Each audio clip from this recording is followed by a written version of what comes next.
The Fly River, a vital and expansive waterway in Papua New Guinea, is the country's longest river and one of the most significant river systems in the Pacific region. Stretching over 1,050 kilometers, about 652 miles, it winds through vast tropical rainforests, swampy lowlands, and rugged highlands, all the while carving a path through a landscape renowned for its ecological richness and cultural heritage. The Fly River originates in the Star Mountains near the border with Indonesia and flows southward, eventually emptying into the Gulf of Papua in the Coral Sea. This river is central to the lives of many indigenous communities and has been for thousands of years, acting as a natural highway and a life-giving source of water, food, and shelter. Named after the British survey ship HMS Fly, which explored the region in the 19th century, the Fly River has since become famous for its size, depth, and unique characteristics. It is one of the largest rivers in Oceania by volume, with a discharge rate that rivals that of the Mississippi River. Its vast basin, which covers an area of approximately 76,000 square kilometers, about 29,000 square miles, includes extensive wetlands, mangrove forests, and floodplains that are home to an impressive variety of flora and fauna, many of which are endemic to Papua New Guinea. These ecosystems play a critical role in maintaining the biodiversity of the region, supporting species ranging from saltwater crocodiles and tree kangaroos to a wide array of fish and bird species. The Fly River is also the only major river system in Papua New Guinea that is entirely navigable, which has historically made it a crucial route for transportation and trade in an otherwise remote and challenging terrain. The Fly River is not just a natural landmark, it is a river imbued with immense cultural significance for the numerous indigenous groups that inhabit its basin. These communities, which include the Gagadala, Kiwe, and other groups, have developed deep spiritual and cultural connections to the river. For many, the Fly River and its tributaries are seen as sacred, linked to ancestral spirits and mythological events. These communities have relied on the river for generations, not only as a source of sustenance but as a foundation for social structure, identity, and ritual. Fishing, hunting, and gathering along the Fly have long been central to the traditional way of life, with cultural practices and legends passed down through the generations, all tied to the ebb and flow of the river. Despite its remote location, the Fly River has attracted international attention for its environmental, economic, and social importance. In the late 20th century, the region around the Fly River became a focal point for resource extraction, particularly with the discovery of extensive mineral deposits in the OK Tedi area. The OK Tedi mine, an open-pit copper and gold mine located in the river's upper basin, became one of Papua New Guinea's most economically important yet environmentally controversial projects. The mine, operated by various international corporations since the 1980s, has generated significant revenue and employment opportunities but has also caused extensive environmental damage. Tailings and waste from the mine have been discharged into the Fly River system, leading to pollution, habitat destruction, and adverse health effects for local communities. This ecological crisis has sparked widespread debates on the ethics and sustainability of large-scale mining in such ecologically sensitive areas and has raised important questions about balancing economic development with environmental conservation. Geographically, the Fly River Basin is as diverse as it is expansive, with the river passing through multiple ecological zones from its headwaters to its delta. The upper basin, situated in the highland regions of the Star Mountains, is characterized by rugged terrain, fast-flowing tributaries, and dense montane forests. As the river descends into the lowlands, it enters one of the world's largest tropical wetlands, a sprawling expanse of floodplains, swamps, and marshes that provide vital habitats for numerous plant and animal species. This transition from highlands to lowlands gives the Fly River its unique character and supports an array of ecosystems that are rare even by global standards. The lower basin, dominated by slow-moving water and vast mangrove forests, eventually opens into the Gulf of Papua. Here, the river's estuary creates a dynamic coastal environment influenced by both freshwater and marine systems, fostering biodiversity and supporting fisheries crucial to local and regional economies. The biodiversity of the Fly River is one of its most remarkable aspects, with its rich array of flora and fauna making it an ecological hotspot.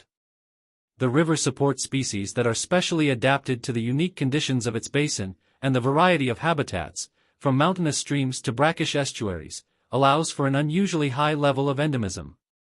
The wetlands of the Fly River Basin are home to large populations of crocodiles, including the formidable saltwater crocodile, as well as several species of freshwater and migratory fish, amphibians, and reptiles. The area also supports diverse bird populations, including waterfowl, raptors, and endemic species such as the southern crowned pigeon. The river's ecosystems are vital not only for maintaining regional biodiversity but also for providing resources that local communities rely on for sustenance, such as fish, wild game, and medicinal plants. However, the ecological health of the Fly River has faced significant challenges over the years. Apart from pollution associated with mining, the river's ecosystems have been affected by deforestation, invasive species, and the impacts of climate change. Deforestation in the upper basin, often related to logging and agriculture, has led to soil erosion, which contributes to sedimentation in the river and disrupts aquatic habitats. Climate change poses additional threats, with rising temperatures and changing precipitation patterns affecting water levels and the timing of seasonal floods that are crucial for the life cycles of many species. Local and international conservation efforts have been launched to protect the biodiversity of the Fly River, focusing on habitat preservation, sustainable land use, and community-based conservation practices. The Fly River's cultural significance is just as profound as its ecological and economic importance. Indigenous groups along the river have developed a way of life that is deeply intertwined with the rhythms of the river and the surrounding environment. For the Gagadala people, who inhabit the river's lower basin, the fly is not only a source of physical sustenance but also a central part of their spiritual world. Traditional art forms, dances, and ceremonies are closely linked to the river, often reflecting themes of water, fish, and the cyclical nature of life along the Fly. Canoe building is a highly developed skill among the Gagadala, and their large, elaborately decorated canoes are both a means of transportation and a symbol of cultural identity. Other groups along the river have similar connections to the Fly, with traditional fishing methods, storytelling, and spiritual practices that emphasize a harmonious relationship with the natural world. In recent years, the Fly River has become a focal point for discussions on sustainable development and the rights of indigenous peoples. The environmental degradation caused by mining has highlighted the vulnerability of indigenous communities to external economic interests and has raised awareness about the need to protect their land, resources, and traditional knowledge. Many indigenous groups have advocated for stronger environmental protections, more equitable distribution of the benefits from resource extraction, and recognition of their rights to manage and conserve their ancestral lands. This advocacy has led to some positive changes, including increased efforts to monitor and mitigate the environmental impacts of mining, as well as initiatives aimed at empowering local communities to take part in decision-making processes.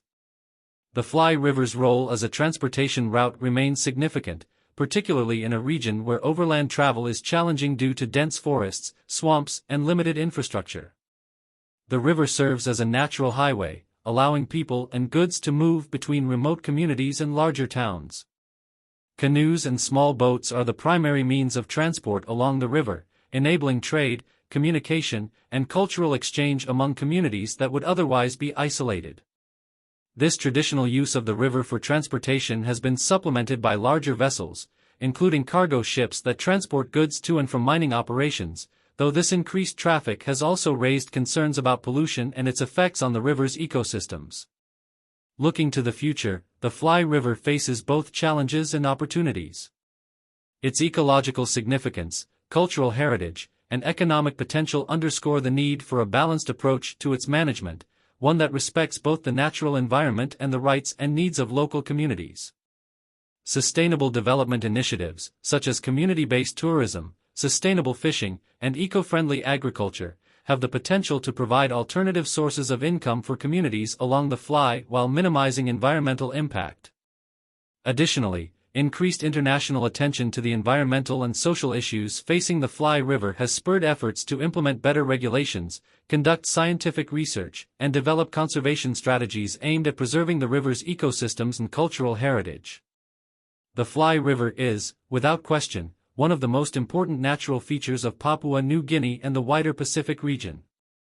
Its journey from the Star Mountains to the Gulf of Papua tells a story of natural beauty, ecological complexity, and cultural richness. However, it is also a story marked by challenges, pollution, environmental degradation, and the struggle for sustainable development in a rapidly changing world. As awareness grows about the importance of conserving the world's rivers and protecting the rights of indigenous peoples, the Fly River stands as a powerful reminder of what is at stake. In conclusion, the Fly River is far more than a waterway. It is the lifeblood of a richly diverse region, a cultural cornerstone for indigenous communities, and an ecological sanctuary. Stretching from the rugged highlands of the Star Mountains to the Gulf of Papua, the Fly River has sustained ecosystems, supported centuries-old traditions, and enabled economic growth. However, the river also faces pressing challenges, including pollution, climate change, and the consequences of industrial activities. Balancing economic interests with environmental and cultural preservation is critical to safeguarding the Fly for future generations. The Fly River's future depends on sustainable management practices, respect for indigenous rights, and international cooperation in conservation efforts. Preserving the river means not only protecting its unique biodiversity and ecosystems but also honoring the deep cultural connections and traditional ways of life it supports.